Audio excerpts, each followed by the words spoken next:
თულიოცნება დემოკრატიული საქართველოს პარტიის ქედის რაიონულმა ორგანიზაციამ მუშაობა შეწყვიტა ოფისი, სადაც პარტია აქტივთან ერთად მუშაობდა რამდენიმე დღის წინ ჩაირაზა.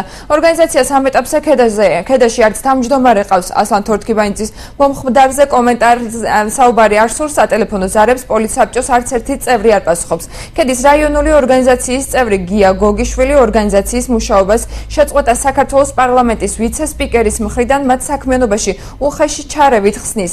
მისი თქმით, მურმან დუმბაძე პარტიის თავმჯდომარედ თავისი კანდიდატის გაყვანას ცდილობს, რასაც ორგანიზაციის წევრთა 90% ეწინააღმდეგება.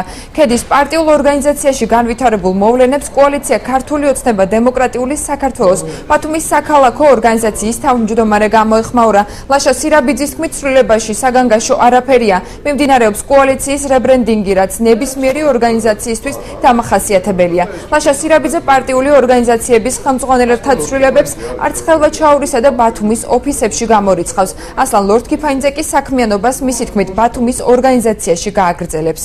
Დღესწილად მომანდუმბაძე რომ შემოაგდოს მისი კადრი პარტიის თავმჯდომარედ, რასაც ჩვენ ავიხსნით, ეს დაახლოებით 90% და ის გამო დღეს ჩვენ ავიღეთ ტაიმაუტი, დავკეთეთ ოფისი, ველოდებით პოლიცსაბჭოს გადაწყვეტილებას. იმ შემთხვევაში თუ მოხდა ესე რომ მაინც გავიდა მომანდუმბაძის კადრი, ჩვენ ვგებულობთ ტაიმაუტს, ჩვენ ავგებულობთ ადგილობრივ არჩევნებში მონაწილეობას. შიდა პარტიული კონფლიქტი არ არსებობს, უბრალოდ ხდება გადახალისება პარტიაში, ხდება ახალი სახეების მოძიება და ჩვეულებრივად კონფერენციების შემდეგ ახალი არჩეული თავმჯდომარე გააგრძელებს თავის საქმიანობას. ასლან ლორთქიფაინძე კერძოდ არის ბათუმში მაცხოვრებელი, შესაძლებელია ასლან ლორთქიფაინძე იყოს ბათუმის ბიუროს წევრი, შესაძლებელია იყოს ჩვეულებრივად პარტიის წევრი, რომელიც ჩვეულებრივად იქნება პარტიაში და დაიცავს მის ინტერესებს და იქნება ამ პარტიის გვერდით, რა თქმა უნდა.